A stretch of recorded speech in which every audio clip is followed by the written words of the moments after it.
All right, Michael, you're a newer franchisor, and I would love to know how you even fall into franchising. How does franchising even enter your life? What's your franchise story?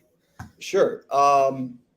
It's brief history. I was in finance for a number of years, about 18 years, and a business partner and I both kind of left the corporate world around the same time. At the time, she was working for Google. She left Google, was doing her own consulting jobs.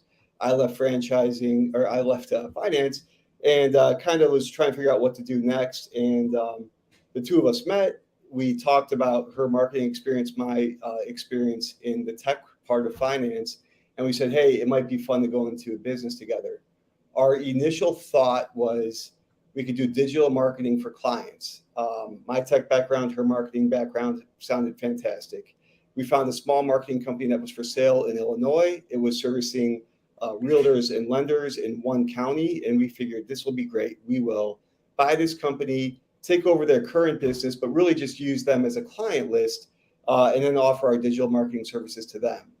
Little did we know, we get it. We buy the company, we look under the hood really closely, and we're like, wow, this is a fantastic business. It has a great product, and there seems to be a desire for it across Chicagoland. So we start doing our own digital marketing for that. We kind of take off in Chicagoland, and then we were like, wow, there's probably an interest across the country for this. And so we started launching what we called a national offering at the time. There was interest across the country in our product. And so we were like, all right, we have a couple ways to go here. We could either bring on sales people across the country and have them go around selling the product, or we could go the franchise model. And we kind of fell into that idea through some advertising we do in a local magazine called Real Producers. A lot of the people who advertise in that magazine are franchisors themselves or own franchises. And so we spoke to a couple of them. We got put in touch with SMB Consulting, who I believe also put us in touch with you. And SMB, we ran our business model by them, and they said, this sounds like it could work. They didn't even say could, they said it should work, assuming you do the work. And so we went that route. So it's been a pretty exciting experience for us. Go back to the day before you decide to become a franchise, or go down the process of becoming a franchise. Did you Sure. understand what it was? Like, did you have a full understanding now that you've been on this roller coaster?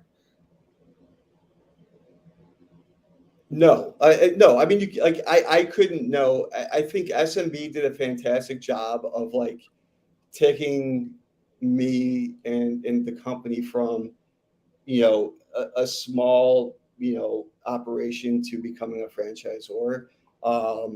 I just really trusted them, like, hey, and tried to do what's in front of me in a timely manner. But no, there's no way to know exactly what it was. I'll say I've actually enjoyed it a lot more than I thought I would. Now we're in the stage where we should have our first franchisee signing today, which happens to be very exciting. And we have a number of leads who have been coming to us organically, which is also very exciting. But honestly, we've just been doing what's in front of us and trying to just, take Charles, Internicola's lead and SMB's lead and just, hey, this is what we need you to do. Let's do it. And so that's where we are. You go back to day one before you make this decision to now. How has the dream changed, or is it the same for what winning is? Has it evolved as you've learned more? It's, like with regard to like what winning is. So our product is direct. We sell a direct mail marketing service, and our product is unique. It's a 5.5 by 11-inch UV coated mailer. It contains local content. Unlike other mail marketing pieces out there, it's not looked at once and immediately recycled. It's kept around the house for a long period of time. So it works for our clients. Our clients love it. Our retention rate is really high with our clients. Our franchisees, the people we've talked to, the first one signing on, they believe in the product. They understand how it can work and how it can work for their clients.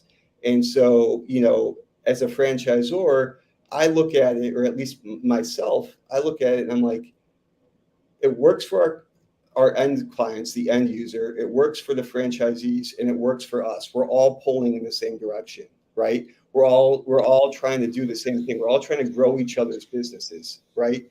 The franchisees growing their clients' business through marketing efforts. We're growing the franchisees' business through our marketing efforts and support. And so, in all honesty, it brings me joy to kind of help people grow their business, and as a result, everyone kind of wins. So I'm a big believer in the product. I guess so. The answer to your question is like, I actually enjoyed a lot more than I thought I would, if which is a fantastic place to be. When did you officially become a franchise? That's a great question. I believe it was April of this year. And you're signing your first franchisee soon. September. Yeah, it should be this week. Yes. Did that hit your expectation, or did you think it would go faster to get franchisee one? That's a great question. I have been tremendously busy. So my goal for 2023 was to get 2 to 5 franchisees. And so, September, honestly, it's not been too, I'm very comfortable with this. I'm actually honestly very comfortable moving slow to get all the processes in place, work with someone and make sure our first franchisee and our second franchisee is successful. I think that's, from everything I've heard from you and other people, like that's the most important thing. And so, I feel like we found the right candidate to be franchisee number one. I'm excited to have her on board. And so I guess to say like the organic, like the fact that we haven't really spent any money or real efforts marketing as a franchisor, I'm pretty happy with where we are at the moment. How did the first franchisee get in connection with you? That's so I met someone at a Keller Williams office event. So we provide mail marketing services. We're a vendor. This person ran what's called the Real Estate Book, which is a magazine you'd find at a diner, dropped in your mailbox, etc. It serves realtors, lenders, people like that. And so she said, "Hey, I have this giant network. Your product seems like it'd be something that they'd be interested in selling." And so I spoke with a number of the people she put me in touch with, and a number are interested. So we have a couple who are actually selling the product for us, and they have the ability to become franchisors if they're seeing some success. And then we have our first franchisee coming on board, like I said, hopefully this week, should be today, down in Florida. So it's it's kind of one of those things where it's like you show up to life, you go to the vendor event in January in Chicago when you don't want to go, you meet someone there, you start talking to them, and you just build that relationship. You have no idea where it's going to go, right? So pretty fortuitous. Yeah, I mean, that's a great win. I mean, ultimately, friends and family tend to be the first group that you hit, or 1 degree separated, which this is someone that you've networked with for some time. Right. The next layer is, do you have perceived good business? And so there's a lot of franchises. I think the number is, I want to say it's 67%. I forget, 57 or 67%. I think it's 67 of first-time franchisors who've become a franchise that don't sell their first deal in their first 2 years. And so awesome about this, that statistically you're already ahead of what data points to. And most of the time, if you look at what causes failure, it's a fail in marketing. You haven't even turned on the marketing engine yet, and you're finding it based on going back to your network. And you said the organic lead generation is pretty good. So that's what that means is you got a good business model here that people are seeing. See, it's easy for them to understand what the offering is, which that's really tough for many franchisors to do. For sure. I think, it's our first franchisee, it's like it's a perfect storm, in my opinion, from what we're looking to do. It's someone who already has a network, who already sells a similar offering. This is a great complement to that. It's actually potentially a better offering than what they currently do. It's fantastic. And so I'm hoping and I'm hopeful that the two of us will work together to build that franchise into a successful entity down in Florida, and then we'll go from there. And with the other people from that little niche industry who are interested in it, that's fantastic. and then I could lay out the blueprint and the game plan for any other franchisee who comes on board and say, this is what we've seen work here. We could go forward from there. So I love it. It's exciting. So Michael, let's say there's a ghost out there that are listening to our conversation, they're exploring franchise opportunities. What do you want them to know about yours that will help it stand out and hopefully push them over the edge to say maybe this is the right fit for me? Sure. I think there's a lot of things that are beautiful about Marvin's mailers and why it would be a great franchisee for a franchise for a potential franchisee. One, you can do it from home. You can do it part-time to start. There's a low cost to get in. The majority, if not almost all of the back office work is done by us at the franchisor level. Essentially, a franchisee is going out and selling our product and maintaining those client relationships. I think it's great for someone who is looking for something to do part-time at first from home, someone who has a good network in the community they're in, someone who has experience in the real estate business, someone who has experience in car dealership business.